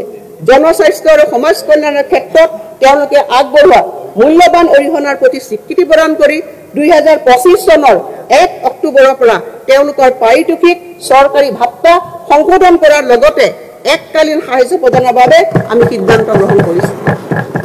নিৰ্দিষ্ট বেতন লাভ কৰা মাষ্টাৰ ৰোল আৰু ৱৰ্কচাৰ্জ কৰ্মচাৰীসকলক চৰকাৰে যোগ্য ঘৰ ভাড়া ভাত্তা 50% প্ৰদান কৰিব। প্ৰধানমন্ত্ৰী সূৰ্য ঘৰ মুঠ বিজুলী যোজনাৰ প্ৰতি উৎসাহিত কৰাৰ বাবে ৰাজ্য চৰকাৰে কৰ্মচাৰী প্ৰতি কিলোৱাটত 2000 টকাকে সৰ্বোচ্চ 3 কিলোৱাটত 6000 টকা পৰ্যন্ত ৰাজ সাহায্য প্ৰদান কৰা হ'ব। এই সুবিধা ঘৰৰ চালত সৌৰ শক্তি চালিত বিদ্যুৎ আহৰণ ব্যৱস্থা সংস্থাপন কৰা 50,000 কৰ্মচাৰীক প্ৰথমে অহাসকলক প্ৰথম সেৱা ভিত্তিত উপকৃত কৰিব। মই এই পবিত্ৰ সদনক জনাবলৈ পাই সুখী হৈছোঁ যে আপোন ঘৰ আঁচনিৰ অধীনত আমাৰ ৰাজ্যখনত 40,054 জন কৰ্মচাৰী আৰু আপোন বাহনৰ অধীনত 3,190 জন কৰ্মচাৰীয়ে সুদৰ হাৰ ৰেহাই সুবিধা লাভ কৰি আছে। এই ইতিবাচক সঁহাৰিয়ে এই আঁচনিখন 2025-26 বিত্তীয় বৰ্ষটো অব্যাহত ৰাখিবলৈ আমাক উৎসাহিত কৰিব। এই সুবিধা ৰাজহুৱা খণ্ডৰ প্ৰতিষ্ঠানৰ নিয়মীয়া কৰ্মচাৰী আৰু 60 বছৰ বয়সলৈ অধিসূচিত ঠিকাভিত্তিক কৰ্মচাৰীসকললৈকো সম্প্ৰসাৰণ কৰা হ'ব। শূন্য ব্যয় দুৰ্ঘটনা আৰু মৃত্যু বীমা জিৰ' কষ্ট এক্সিডেণ্ট এণ্ড ডেথ ইঞ্চুৰেঞ্চৰ সুবিধা ঠিকাভিত্তিক আৰু ৰাজহুৱা খণ্ডৰ প্ৰতিষ্ঠানৰ সেইসকল কৰ্মচাৰীলৈকে সম্প্ৰসাৰিত কৰাৰ কথা মই ঘোষণা কৰিলোঁ যিসকলে তালিকাভুক্ত বাণিজ্যিক বেংকৰ পৰা দৰমহা লৈ আছে। অধ্যক্ষ মহোদয়, মই এতিয়া 11 নম্বৰলৈ আহিছোঁ। কিতাপৰ বৰ্ষ সাহিত্য চৰ্চাৰ প্ৰসাৰ আৰু গতিশীল গ্ৰন্থ সংস্কৃতি ধৰি ৰাখিব পৰাকৈ সাহিত্যৰ বিকাশ আৰু গ্ৰন্থৰ সৈতে জনসাধাৰণক জড়িতকৰণৰ উৎসাহ যোগোৱাত সমৰ্থন আগবঢ়াবলৈ আমি পৰিকল্পনা গ্ৰহণ কৰিছোঁ। মই ঘোষণা কৰিবলৈ পাই আনন্দিত হৈছোঁ যে সৃষ্টিশীল বিজ্ঞানসন্মত আৰু শৈক্ষিক বিষয়ক লিখনিত বৰঙণি আগবঢ়োৱাসকলক গুৰুত্ব প্ৰদান কৰি আমি 1000 যুৱ লেখকলৈ 25,000 টকাকৈ বিত্তীয় সমৰ্থন আগবঢ়াম। আমি অসম প্ৰকাশন পৰিষদৰ অনুমোদন ক্ৰমে গ্ৰন্থমেলা অনুষ্ঠিত কৰিবলৈ জিলা সদৰৰ বাবে 5 লাখ আৰু সমজিলা সদৰৰ বাবে 2.5 লাখ টকাকৈ বিত্তীয় সাহায্য আগবঢ়াম। মই প্ৰস্তাৱ কৰোঁ যে চৰকাৰী অনুষ্ঠানসমূহত সকলো চৰকাৰী উপহাৰ গ্ৰন্থ ৰূপত হোৱা উচিত, যাতে এই গ্ৰন্থসমূহৰ জৰিয়তে সংস্কৃতিৰ জ্ঞান আৰু বৌদ্ধিক সমৃদ্ধি ধৰি ৰাখিব পৰা যায়। সমাজত অধ্যয়ন সংস্কৃতিক উৎসাহ যোগাবলৈ ব্যক্তিগত অনুষ্ঠান যেনে জন্মদিন, বিবাহ ইত্যাদিত গ্ৰন্থ উপহাৰৰ সংস্কৃতি গঢ়ি তুলিবলৈ মই অসমৰ জনসাধাৰণক আহ্বান জনাইছোঁ। লগতে চৰকাৰী কৰ্মচাৰীসকলক গ্ৰন্থ ক্ৰয়ৰ বাবে 1000 টকাকৈ অতিৰিক্ত এককালীন অনুদান আমি আগবঢ়াম। বিস্তাৰিত অসম দৰ্শন। অধ্যক্ষ মহোদয়, অসম দৰ্শন আঁচনিৰ অধীনত আমাৰ চৰকাৰে ঐতিহ্য সংৰক্ষণ আৰু আন্তঃগাঁথনি উন্নয়ন কৰিবৰ কাৰণে 17,000তকৈ অধিক ধৰ্মীয় প্ৰতিষ্ঠানলৈ সহায় আগবঢ়াইছে। মই বিস্তাৰিত অসম দৰ্শন আঁচনিৰ অধীনত অসমত 25,000 নামঘৰ আৰু আন ধৰ্মীয় প্ৰতিষ্ঠানলৈ বিত্তীয় সাহায্য ঘোষণা কৰিবলৈ ধৰিছোঁ। আমি প্ৰতিটো ধৰ্মীয় প্ৰতিষ্ঠানত দুটা সমান কিস্তিত 3 লাখ টকাকৈ দিম আৰু 2025 চনৰ 31 মাৰ্চৰ আগত প্ৰথম কিস্তি আৰু 2025-26 বিত্তীয় বৰ্ষত দ্বিতীয় কিস্তি আমি মুকলি কৰি দিম। এই উদ্দেশ্যে মই 420 কোটি টকা আগবঢ়াইছোঁ। সুলভ বিদ্যুৎ। অধ্যক্ষ মহোদয়, সুলভ আৰু নিৰ্ভৰযোগ্য বিদ্যুৎ প্ৰতিটো পৰিয়ালৰ বাবে এটা মৌলিক প্ৰয়োজন। গ্ৰাহকসকলৰ বিত্তীয় বোজা সহজসাধ্য কৰাৰ বাবে লক্ষ্য নিৰ্ধাৰিত সাহায্যৰ মাপকাঠি পৰিৱৰ্তন কৰিবলৈ পাই মই সুখী হৈছোঁ আৰু এই ব্যৱস্থাই 2025 চনৰ 1 মে'ৰ পৰা নিম্ন আৰু মধ্যবিত্ত গ্ৰাহকসকলক প্ৰত্যক্ষভাৱে লাভান্বিত কৰিব। মই প্ৰতি মাহত 120 ইউনিট খৰচ কৰা জীৱনধাৰা আৰু ঘৰুৱা শ্ৰেণীৰ গ্ৰাহকসকল ডমেষ্টিক কেটাগৰী কনজিউমাৰ্ছক প্ৰতিটো ইউনিটত 1 টকাকৈ হ্ৰাসৰ প্ৰস্তাৱ আগবঢ়াইছোঁ। এই ব্যৱস্থাই মুঠ 68 লাখ গ্ৰাহকৰ ভিতৰত 48 লাখ গ্ৰাহকক সকাহ দিব। এই উদ্দেশ্যে মই এই বছৰত 300 কোটি টকাৰ লক্ষ্য নিৰ্ধাৰিত ৰাজ সাহায্য আগবঢ়াম। যদি অসম শক্তি বিতৰণ কোম্পানী লিমিটেডে ৰাজহ সংগ্ৰহত ইতিবাচক ধাৰা প্ৰদৰ্শন কৰি থাকিব পাৰে তেন্তে মই এই মাচুল পুনৰ হ্ৰাস কৰাৰ বাবে বিবেচনা কৰিম। অসমৰ অন্নদাতালৈ সহায়। আমাৰ চৰকাৰে কৃষকসকলৰ পৰা প্ৰত্যক্ষভাৱে ধান আৰু সৰিয়হ ক্ৰয় কৰাৰ বাবে গ্ৰহণ কৰা অভিলাষী আঁচনিখনে সমগ্ৰ ৰাজ্যখনতে কৃষকসকলৰ মনোবল বৃদ্ধি আৰু হাজাৰ হাজাৰ কৃষকৰ অৰ্থনৈতিক সুস্থিৰতা সুনিশ্চিতকৰণত এক গুৰুত্বপূৰ্ণ ভূমিকা গ্ৰহণ কৰিছে। এই বছৰ ন্যূনতম সমৰ্থন মূল্যৰ উপৰি প্ৰতি কুইণ্টলত থকা ধানত 250 টকা প্ৰতি কুইণ্টেল গুম ধানত মেইজত 250 টকা আৰু প্ৰতি কুইণ্টেল সৰিয়হত 500 টকাকৈ চৰকাৰী সাহায্য আগবঢ়াবলৈ মই প্ৰস্তাৱ কৰিছোঁ এতিয়া আমাৰ কৃষকসকলে প্ৰতি কুইণ্টেল ধানৰ বাবদ 2550 টকা গম ধানৰ বাবদ 2475 টকা আৰু সৰিয়হৰ বাবে 6450 টকা সমৰ্থন মূল্য লাভ কৰিব সৰিয়হৰ উৎপাদন বৃদ্ধি কৰিবলৈ আৰু স্থানীয় কৃষকসকলৰ অৰ্থনৈতিকভাৱে সবল কৰিবলৈ মই জিলা সৰিয়হ অভিযান পদক্ষেপ ডিস্ট্ৰিক্ট মাষ্টাৰ্ড মিছন ইনিচিয়েটিভৰ কথা ঘোষণা কৰিছোঁ ইয়াৰ অধীনত বিশুদ্ধ তথা উচ্চমানৰ সৰিয়হৰ তেল উৎপাদন কৰিব পৰাকৈ সৰিয়হ ক্ৰয় আৰু পেৰাৰ ক্ষেত্ৰত স্থানীয় কৃষক উৎপাদন কোম্পানীসমূহক আমি সহায় কৰিম প্ৰতিখন অংশগ্ৰহণকাৰী জিলাই নিজা নিজা ব্ৰেণ্ডৰ সৰিয়হ তেল প্ৰস্তুত কৰিব লাগিব যাৰ ফলত কৃষকসকলৰ বাবে বিপণনৰ উন্নত সুবিধা আৰু মূল্য সংযুক্ত হ'ব এই অভিযানৰ লক্ষ্য হৈছে সমগ্ৰ অসমতে এটা সৰিয়হৰ আন্দোলন গঢ়ি তোলা গ্ৰাম্য উদ্যোগীকৰণক উদগনি যোগোৱা আৰু এক সমৃদ্ধিশালী সৰিয়হৰ অৰ্থনীতি গঢ়ি তোলা মুখ্যমন্ত্ৰী উৎকৰ্ষ যোজনাৰ লক্ষ্য হৈছে কৃষক উৎপাদক সংস্থাসমূহক শক্তিশালী কৰা কৃষি যান্ত্ৰিকীকৰণ ফসল চপোৱাৰ পিছত প্ৰক্ৰিয়াকৰণ সামৰ্থ্য বৃদ্ধি আৰু কৃষি কৰ্ম পৰিচালনা ব্যয়ৰ বাবে মই প্ৰায় 500টা কৃষক উৎপাদক সংস্থাক 10 লাখ টকাকৈ প্ৰদান কৰিম তদুপৰি এই বছৰৰ বাবে 15 কোটি টকাৰ প্ৰাৰম্ভিক কৰ্পাছ পুঁজিৰে এখন ঋণ প্ৰত্যাভূতি পুঁজি আঁচনি ক্ৰেডিট গ্যাৰান্টি ফাণ্ড স্কিমৰ প্ৰস্তাৱ কৰিছোঁ ইয়াৰ দ্বাৰা ঋণ প্ৰদান কৰি সংস্থাসমূহে কৃষক উৎপাদক সংস্থাসমূহক বন্ধনমুক্ত ঋণ প্ৰদান কৰিবৰ কাৰণে সক্ষম হ'ব কোল্টেল ফ্ৰী ঋণ প্ৰদান কৰিবলৈ সক্ষম হ'ব আন্তঃগাঁথনি উন্নয়নৰ জৰিয়তে বিকাশ ত্বৰান্বিতকৰণ অধ্যক্ষ মহোদয় অসমৰ আন্তঃগাঁথনি উন্নয়নৰ লক্ষ্যৰে এলানি ৰূপান্তৰকাৰী প্ৰকল্প হাতত লোৱাৰ বিষয়ে মই প্ৰস্তাৱ কৰিছোঁ অসম মালাৰ অধীনত মই এক জিলা এক পথ এই প্ৰকল্পৰ বিষয়ে ঘোষণা কৰিবলৈ বিচাৰিছোঁ ইয়াৰ অধীনত প্ৰতিখন জিলাতে 25 কিলোমিটাৰ দৈৰ্ঘ্যৰ পথ নিৰ্মাণ হ'ব সৰ্বমুঠ ৰাজ্যখনত 2625 কোটি টকা ইয়াত ব্যয় হ'ব অধ্যক্ষ মহোদয় নগৰীয়া যোগাযোগ ব্যৱস্থাৰ উন্নয়ন সাধনৰ অৰ্থে আমি শিলচৰ চহৰত এখন উৰণ সেতু নিৰ্মাণ কৰিম আৰু ইয়াৰ বাবে প্ৰায় ব্যয় হ'ব 700 কোটি টকা ডিব্ৰুগড়ক অসমৰ দ্বিতীয়খন ৰাজধানী হিচাপে গঢ়ি তোলাৰ সংকল্পৰে আমি ডিব্ৰুগড়ত এটা নতুন বিধানসভা ভৱন আৰু বিধায়কৰ হোষ্টেল নিৰ্মাণ কৰিম আৰু ইয়াৰ বাবে 200 কোটি টকা ধাৰ্য কৰা হৈছে নতুনকৈ গঠিত সমজিলাসমূহত শাসন ব্যৱস্থা উন্নত কৰাৰ অৰ্থে আমি 17টা স্থায়ী কাৰ্যালয় গৃহ নিৰ্মাণ কৰিম আৰু ইয়াৰ বাবেও যথেষ্টখিনি পুঁজি ইয়াত আমি ধাৰ্য কৰিছোঁ প্ৰায় 331 কোটি টকা আমাৰ স্বাস্থ্য সেৱাক অধিক শক্তিশালী কৰি তুলিবলৈ আমি দৰঙত এখন চিকিৎসা মহাবিদ্যালয় স্থাপন কৰিম আৰু এই মহাবিদ্যালয়ৰ কাৰণে অধ্যক্ষ মহোদয় এই বাজেটত আমি 582 কোটি টকা ধাৰ্য কৰিছোঁ আমি কাৰ্বি আংলঙত এখন কৃষি মহাবিদ্যালয় এখন পশু চিকিৎসা মহাবিদ্যালয় আমি নিৰ্মাণ কৰিম আৰু ইয়াৰ বাবে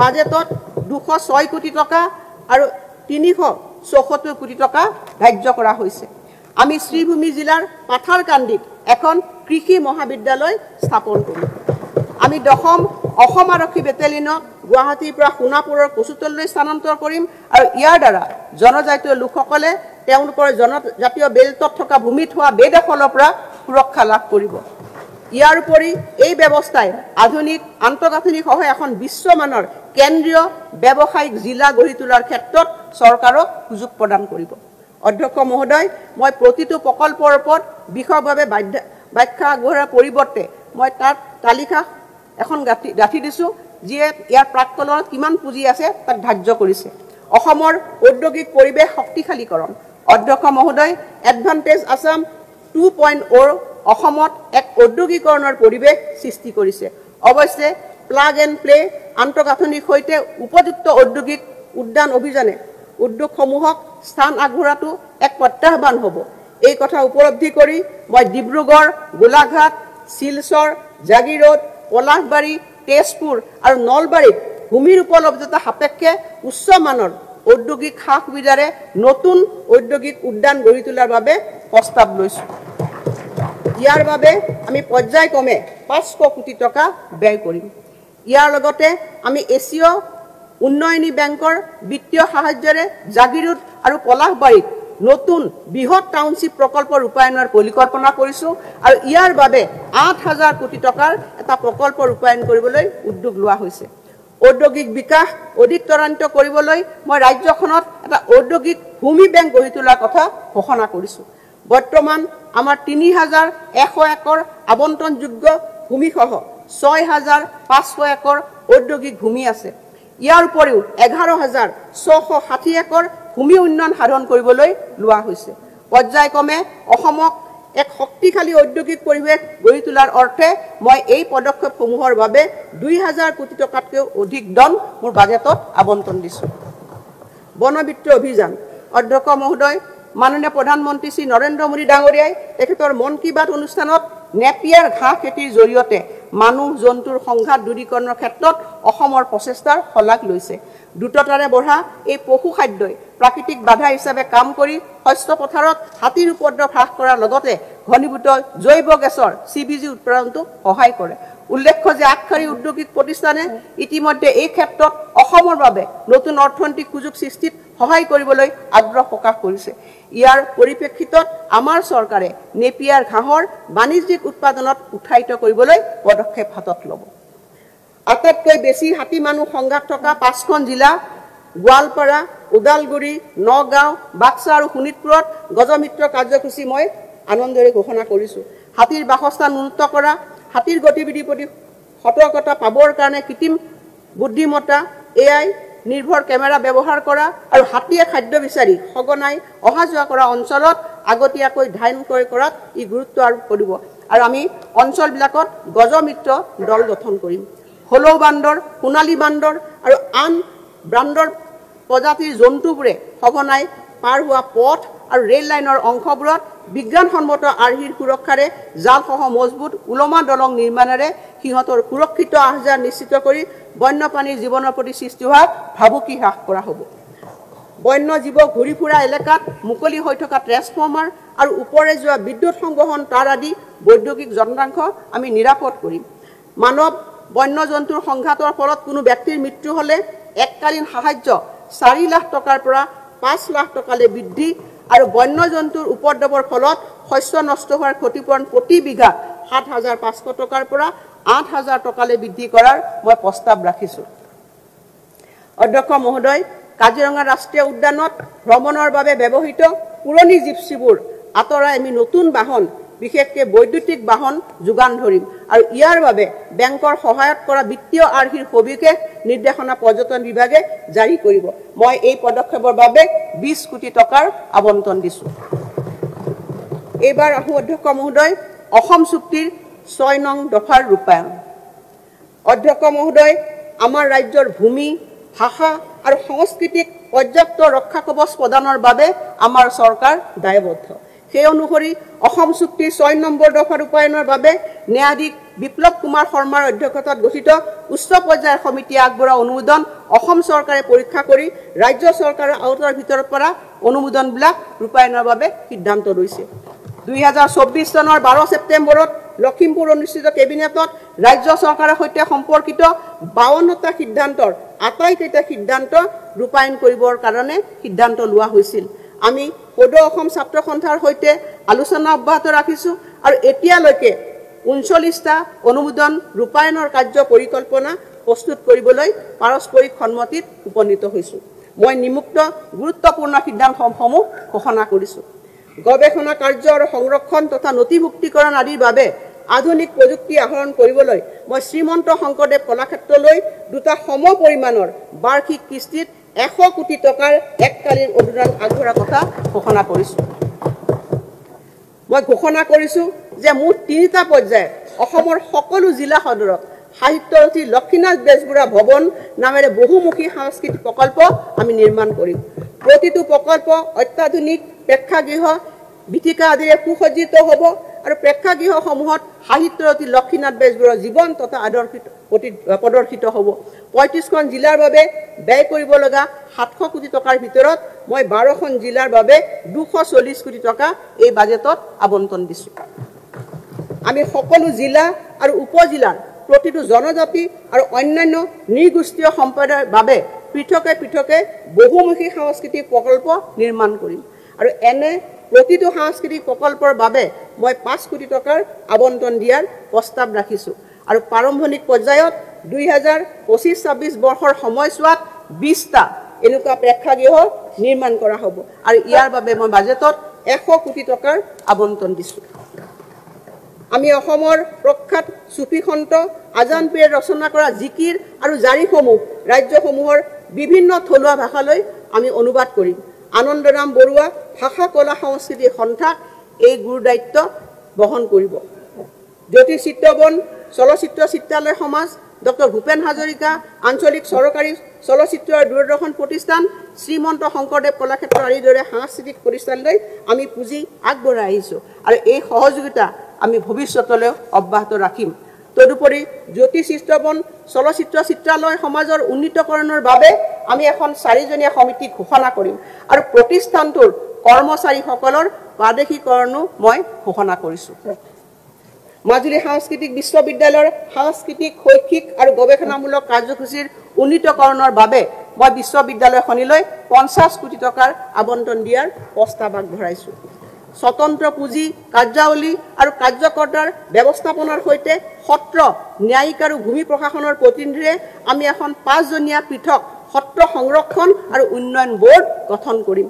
সত্ৰৰ ভূমিক বেআইনী আৰু বলপূৰ্বক দখলৰ পৰা ৰক্ষা কৰিবলৈ এই বোৰ্ডখনক অসম ৰাজহ বোৰ্ডৰ পৰ্যায়ৰ উপযুক্ত ক্ষমতা প্ৰদান কৰা হ'ব ইয়াৰ বাবে প্ৰয়োজনীয় বিধেয়ক আমি পবিত্ৰ সদনত দাখিল কৰিম কোচবিহাৰৰ মধুপুৰ সত্ৰৰ সংৰক্ষণৰ বাবে ৰাজ্য চৰকাৰে চিন্তা চৰ্চা কৰা এক 50 কোটি টকীয়া প্ৰকল্পৰ বিষয়ে জনাবলৈ পাই মই নথৈ আনন্দিত হৈছোঁ আমাৰ চৰকাৰে সত্ৰখনক ঐতিহ্য ক্ষেত্ৰ হিচাপে ঘোষণা কৰাৰ বাবে কেন্দ্ৰীয় চৰকাৰক অনুৰোধ জনাব মই ঘোষণা কৰোঁ যে আমাৰ চৰকাৰে অসম চৰকাৰী ভাষা আইন 1960খন কটকটীয়াকৈ ৰূপায়ণ কৰিব আৰু ইয়াৰ বাবে দণ্ডবিধি ব্যৱস্থাপনা অন্তৰ্ভুক্ত কৰিবলৈ প্ৰয়োজনীয় সংশোধনী বিবেচনা কৰা হ'ব সকলো প্ৰয়োজনীয় আন্তঃগাঁথনি কৰ্মচাৰী আৰু বিত্তীয় সাহায্যৰ সৈতে আমি চৰকাৰী ভাষা প্ৰয়োগ সঞ্চালকালয়ক এটা স্বতন্ত্ৰ সঞ্চালকালয় উন্নীত কৰিম আৰু খালী হোৱা সকলো পদ সময়মতে পূৰণ কৰা হ'ব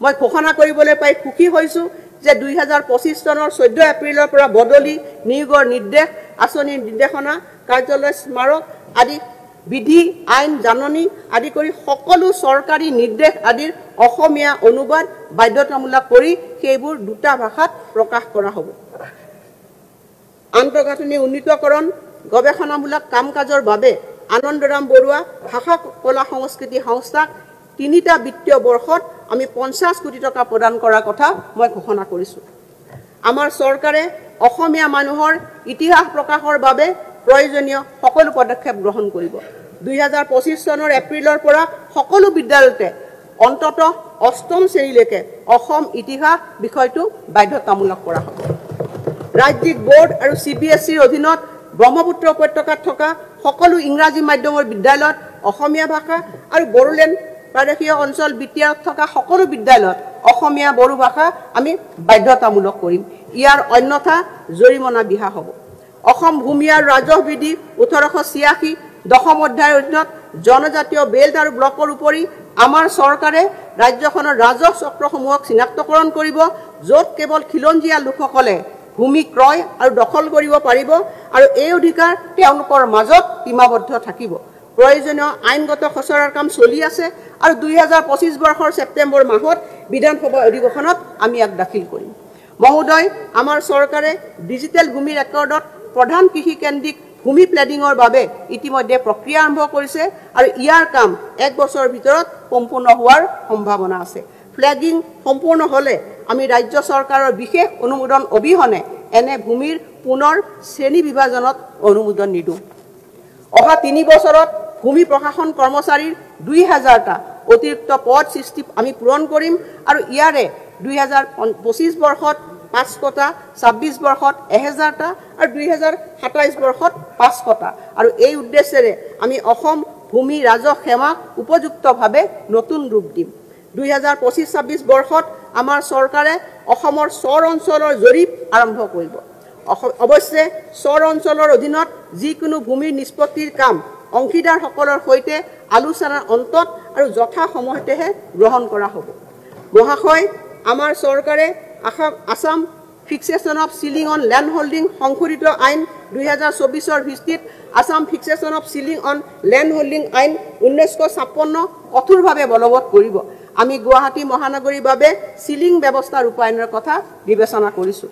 অধ্যক্ষ মহোদয়, মাননীয় মুখ্যমন্ত্ৰী ডাঙৰীয়াই ৰাজ্য চৰকাৰৰ অধীনৰ সকলো পৰামৰ্শ নিৰ্দিষ্ট সময়সীমাৰ ভিতৰত কাৰ্যকৰী কৰিবৰ কাৰণে সদৌ অসম ছাত্ৰ সন্থাৰ নেতৃত্বৰ সৈতে আলোচনা অব্যাহত ৰাখিব। অধ্যক্ষ মহোদয়, এতিয়া মই আমাৰ চৰকাৰৰ কিছুমান গুৰুত্বপূৰ্ণ ঘোষণা সন্মানীয় সদনত উপস্থাপন কৰিবলৈ আগবাঢ়িছোঁ। চিকিৎসা মহাবিদ্যালয়ৰ ফেকাল্টিলৈ সুবিধা।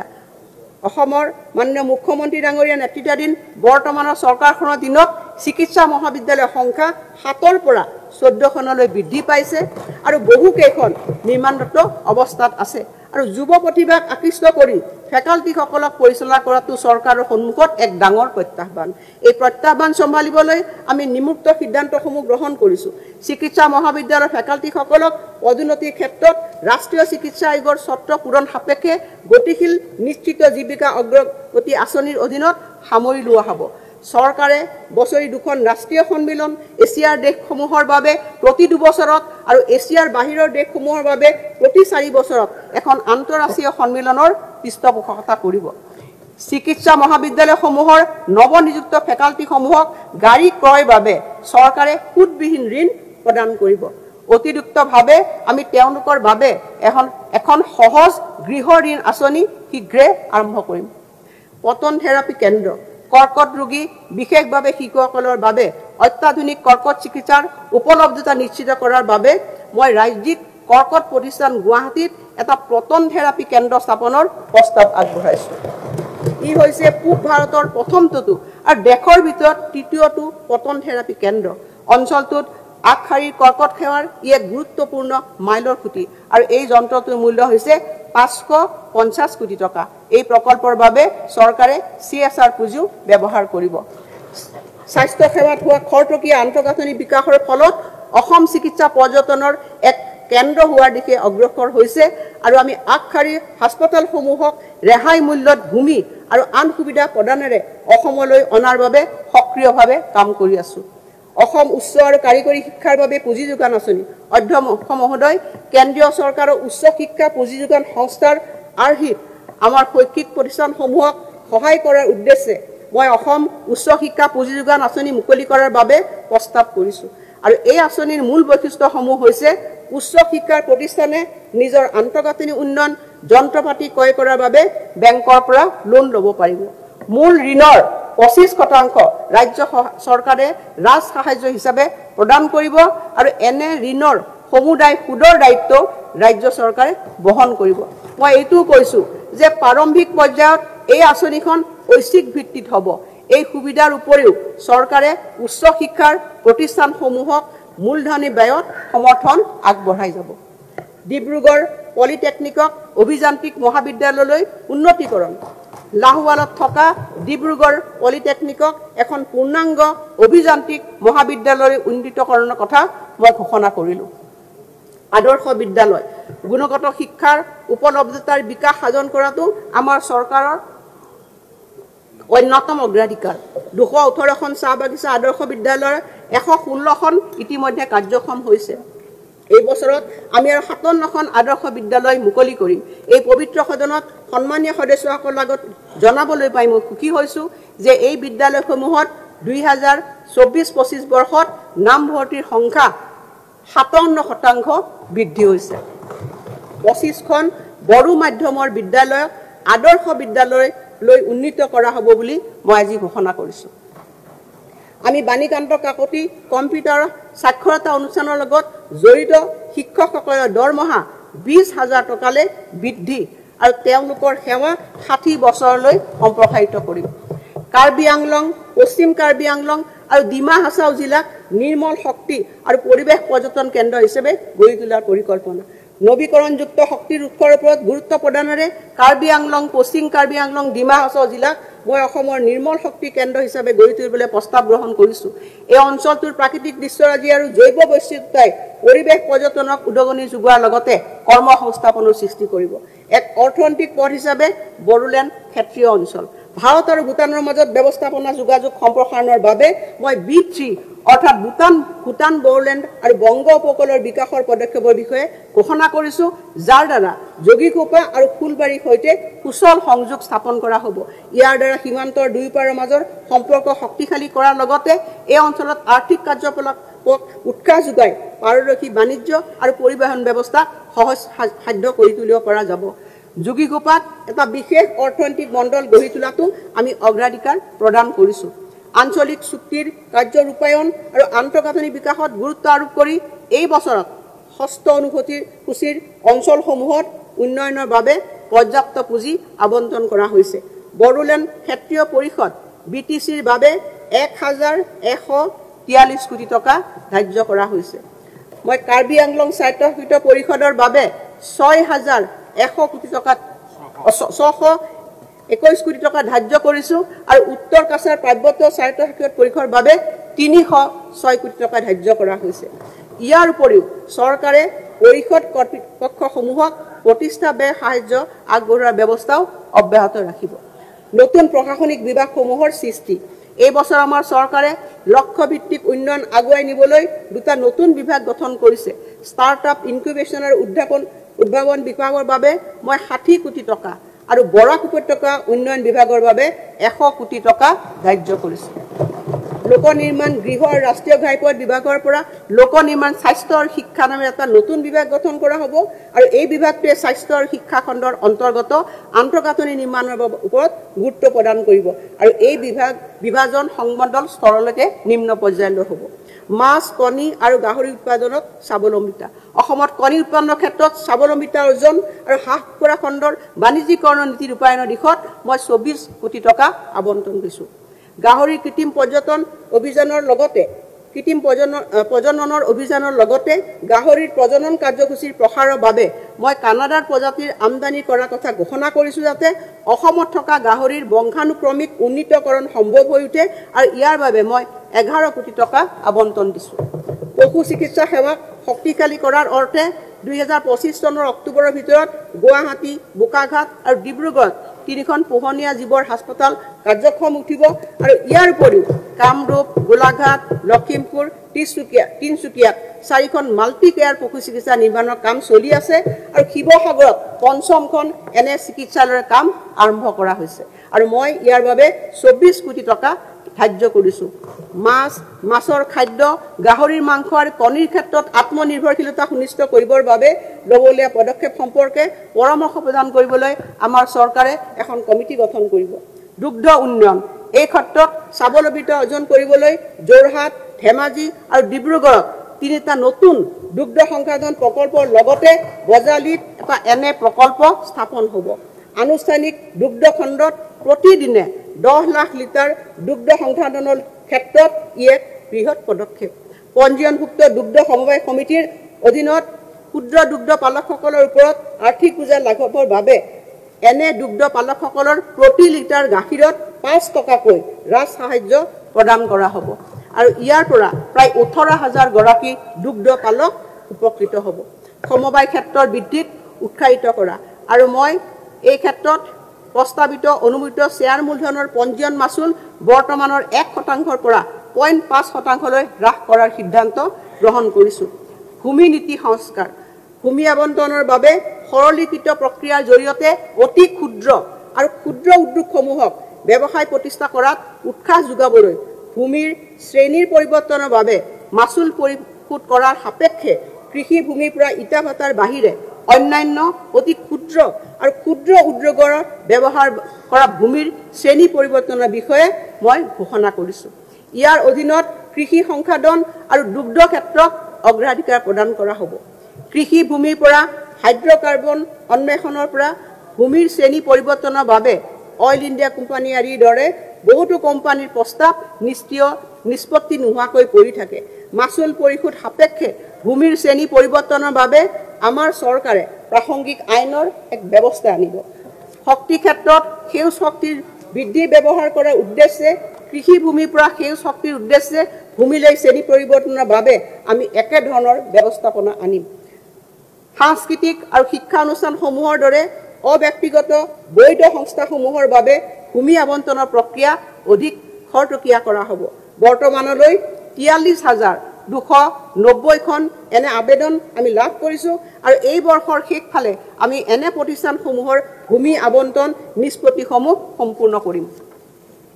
চৰকাৰে খিলঞ্জীয়া লোকসকলৰ ভূমিৰ অধিকাৰ অধিক দৃঢ় আৰু সুৰক্ষিত কৰিবলৈ ইতিমধ্যে প্ৰস্তাৱিত 846খন গাঁৱৰ ভিতৰত অনুসূচিত জাতি জনজাতিৰ জনসংখ্যা প্ৰধান গাঁওসমূহ বাছি উলিয়াই সেইসমূহক ক্ষুদ্ৰ জনজাতীয় বেল্ট আৰু ব্লক হিচাপে অধিসূচিত কৰিব।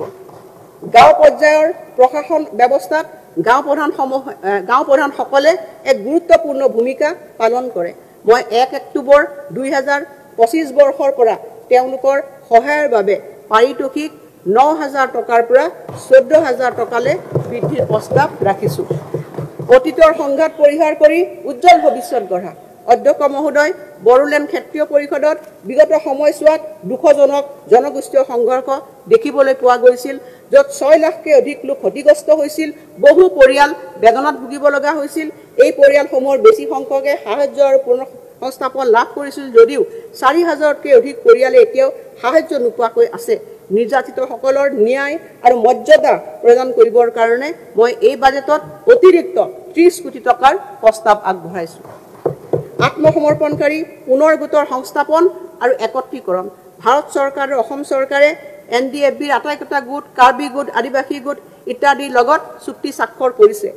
ইতিমধ্যে এই আত্মসমৰ্পণকাৰী গোটসমূহৰ পুনৰ সংস্থাপন আৰু আৰ্থ সামাজিক সংহতিৰ বাবে আমাৰ চৰকাৰ প্ৰতিশ্ৰুতিবদ্ধ আৰু এই পদক্ষেপক সমৰ্থন দিয়াৰ বাবে মই 98 কোটি টকা ব্যয় কৰিবৰ কাৰণে ঘোষণা কৰিছোঁ। সন্মানপূৰ্বক শেষ গমন। ভাৰতৰ বিভিন্ন চহৰ বা বিদেশত মৃত্যু হোৱা অসমৰ ব্যক্তিৰ মৃতদেহ সন্মান সহকাৰে ৰাজ্যখনলৈ অনাৰ বাবে এটা উৎসৰ্গিত ব্যৱস্থা গঢ়ি তোলা হ'ব। এনে জটিল সময়ত দুৰ্ভগীয়া পৰিয়ালক সহায় কৰাৰ বাবে মৃতকৰ শৰীৰ পৰিবহণৰ সমুদায় খৰচ চৰকাৰে বহন কৰিব। মুম্বাই আৰু দিল্লীত নতুন অসম ভৱন।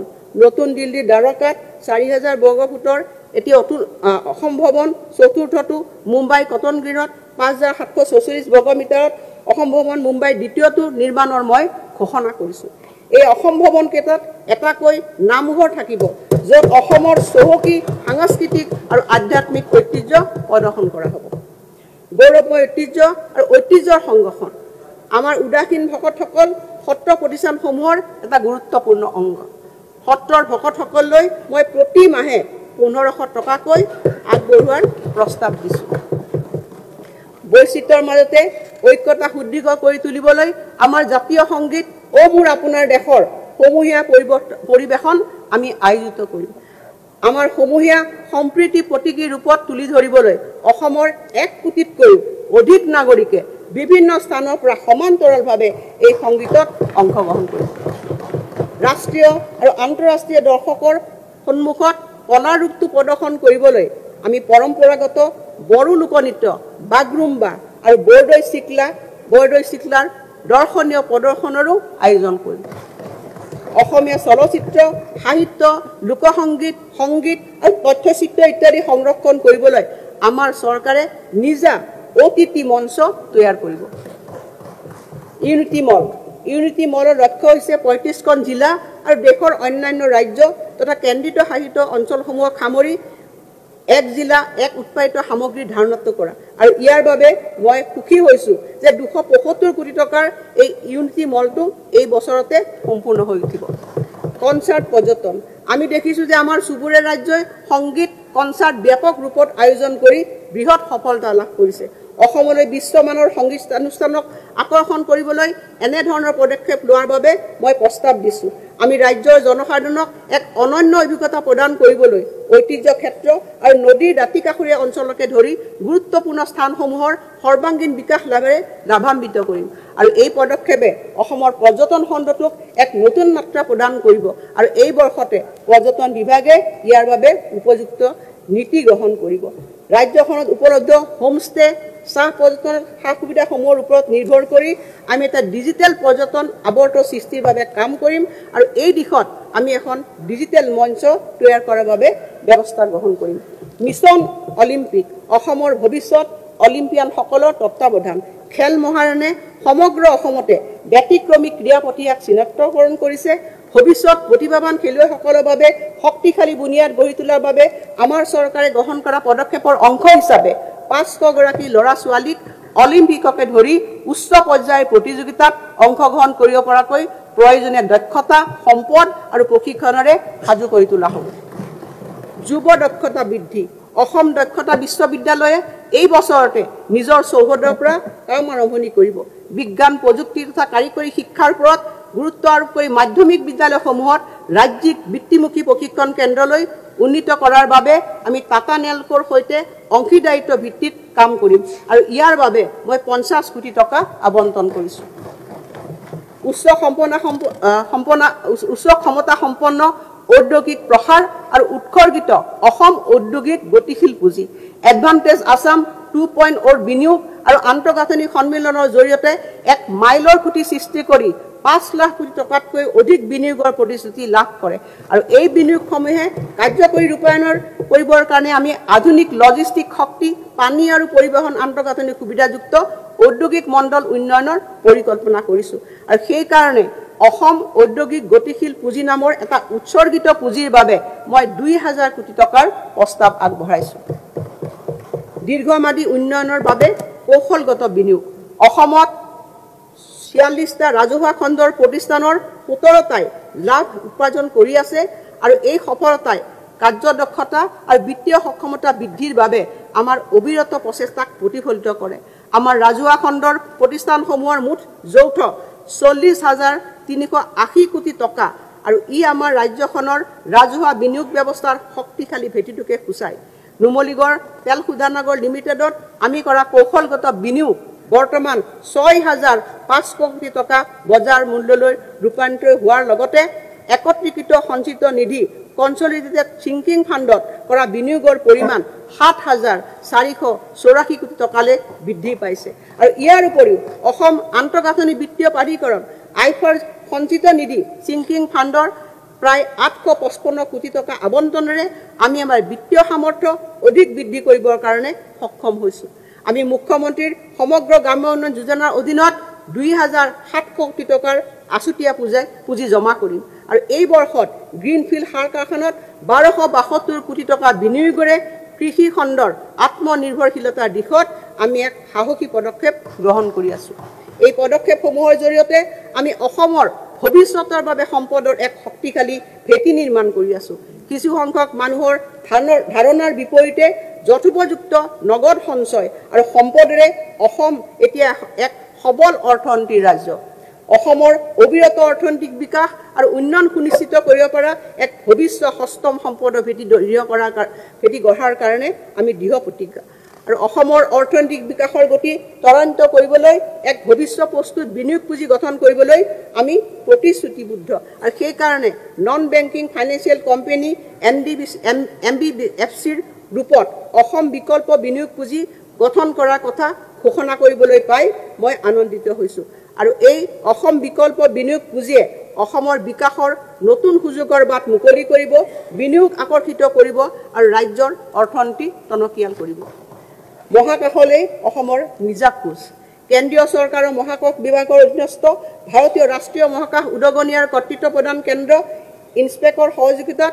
জটিল আৰ্থ সামাজিক প্ৰকল্পসমূহৰ কাৰ্য ৰূপায়ণৰ স্বাৰ্থত বিশ্বাসযোগ্য আৰু অবিৰত তথ্যৰ সৰবৰাহ নিশ্চিত কৰাৰ বাবে আমি আমাৰ নিজা কৃত্ৰিম উপগ্ৰহ আসাম সাত স্থাপন কৰিব বিচাৰিছোঁ এই ব্যৱস্থাই আমাৰ কৃষি দুৰ্যোগ ব্যৱস্থাপনা আন্তঃগাঁথনি বিকাশ সীমান্ত সুৰক্ষা ব্যৱস্থাপনা আৰু আৰক্ষীৰ অভিযান আদিৰ ক্ষেত্ৰত উৎসৰ্গিত সেৱা যোগানত সহায় কৰিব ইনস্পেচ আৰু ভাৰতীয় মহাকাশ গৱেষণা সংস্থা ইছৰৰ সহযোগিতাত অসমৰ মহাবিদ্যালয়ৰ ছাত্ৰ ছাত্ৰীসকলক পৰীক্ষামূলক কৃত্ৰিম উপগ্ৰহ নিৰ্মাণ কাৰ্যত জড়িত কৰি আমি তেওঁলোকৰ কল্পনা শক্তিক উজ্জীৱিত কৰিব পাৰিম অসম ভৱিষ্যত দৰ্শন আমি ডাঙৰ সপোন দেখোঁ আমি এক উজ্জ্বল ভৱিষ্যতৰ সপোন দেখোঁ বিকশিত অসমলৈ সক্ৰিয় বৰণী আগবঢ়া পৰাকৈ সক্ষম কৰি পৰৱৰ্তী প্ৰজন্ম আৰু ভৱিষ্যতদৰ্শী প্ৰতিষ্ঠানক জড়িত কৰি যুৱ প্ৰজন্মৰ আকাংক্ষাবিলাক বাস্তৱায়িত কৰিবলৈ চৰকাৰে তেওঁলোকক সমৰ্থবান হ'ব।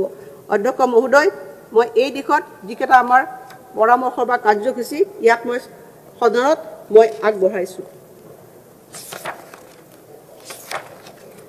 লাখপতি বাইদেউ পুঁজি, মহিলা আত্মসহায়ক গোট আৰু উদ্যমীৰ সবলীকৰণ, প্ৰতিশ্ৰুতি সম্পন্ন মহিলা নেতৃত্বাধীন ষ্টাৰ্টআপক উৎসাহিত কৰাৰ বাবে প্ৰায় 250 কোটি টকাৰে আমি লাখপতি বাইদেউ পুঁজি গঠনৰ আকাংক্ষা আমি পোষণ কৰিছোঁ।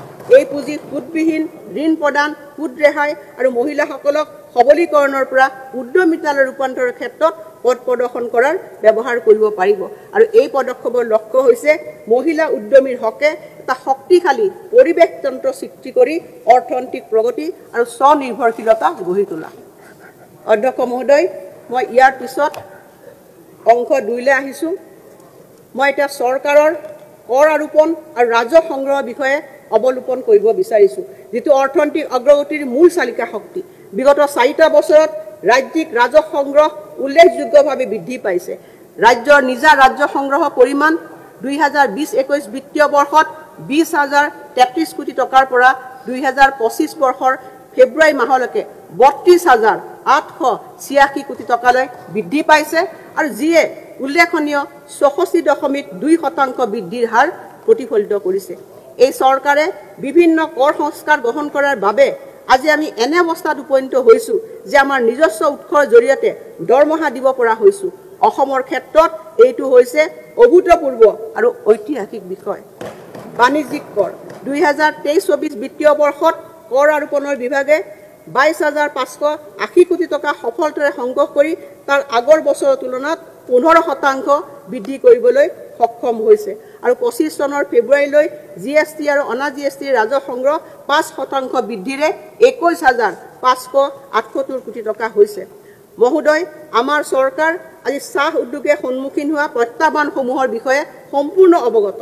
অসম কৰ আৰোপণ নিৰ্দিষ্ট ভূমিত আইন 1990 চনৰ অধীনত সেউজীয়া চাহপাতৰ ওপৰত কৰ ৰেহাই ব্যৱস্থা 2025 চনৰ 1 জানুৱাৰীৰ পৰা কাৰ্যকৰী হোৱাকৈ আৰু 2 বছৰৰ বৃদ্ধিৰ কথা মই ঘোষণা কৰিছোঁ। আমাৰ পৰিশ্ৰমী মধ্যবিত্ত পৰিয়াললৈ সকাহ দিয়াৰ উদ্দেশ্যে অসম বৃত্তি, বাণিজ্য, জীৱিকা আৰু নিয়োগ কৰাৰোপণ আইন 1947, Assam professions, trades, callings and employment taxation act 1947ৰ অধীনত মাহিলী 15,000 টকালৈ উপাৰ্জন কৰা ব্যক্তিসকলৰ ব্যক্তিগত কৰ মই ৰেহাই দিয়াৰ প্ৰস্তাৱ কৰিছোঁ। ইয়াৰ দ্বাৰা 1,43,000 কৰদাতা পৰিয়াল উপকৃত হ'ব আৰু তেওঁলোকৰ ক্ৰয় ক্ষমতা বৃদ্ধি পাব। লগতে আমাৰ কাঁহ পিতল শিল্পৰ সৈতে জড়িত ব্যৱসায়ীসকলে সন্মুখীন হৈ অহা সমস্যাৰ বিষয়ে চৰকাৰ অৱগত, আৰু মই এই ক্ষেত্ৰত তেওঁলোকৰ বাবে GST উভতাই দিয়াৰ কথা ঘোষণা কৰিছোঁ। এই সম্পৰ্কত বিস্তৃত জাননী অহা মে' 2025ৰ ভিতৰত জাৰি কৰা হ'ব। অধ্যক্ষ মহোদয়, এতিয়া মই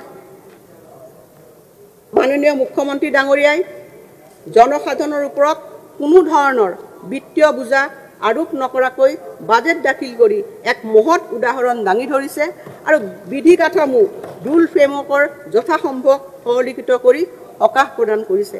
তেখেতৰ দৰ্শনক অনুসৰণ কৰি জনসাধাৰণৰ ওপৰত কোনো ধৰণৰ অতিৰিক্ত কৰ আৰোপ নকৰাৰ নিশ্চিতি প্ৰদানেৰে মই আজি মোৰ বাজেট উত্থাপন কৰিবলৈ পাই গৌৰৱ অনুভৱ কৰিছোঁ। এতিয়া বাজেট প্ৰাকলনে আহিছোঁ। অধ্যক্ষ মহোদয়, 2025-26 বৰ্ষৰ বাজেট প্ৰাকলনত ৰাজ্যখনৰ একত্ৰিত নিধিত মুঠ 1,55,428.75 কোটি টকাৰ প্ৰাপ্তি প্ৰদৰ্শন কৰা হয়। ইয়াৰে 1,17,225.97 কোটি টকা ৰাজহ শিতানত আৰু বাকী থকা 38,202.78 কোটি টকা মূলধন শিতানত। বিভিন্ন উৎসৰ পৰা অহা একত্ৰিত নিধিৰ আনুমানিক প্ৰাপ্তিৰ হিচাপ মই তালিকা 1 নম্বৰত উল্লেখ কৰিছোঁ।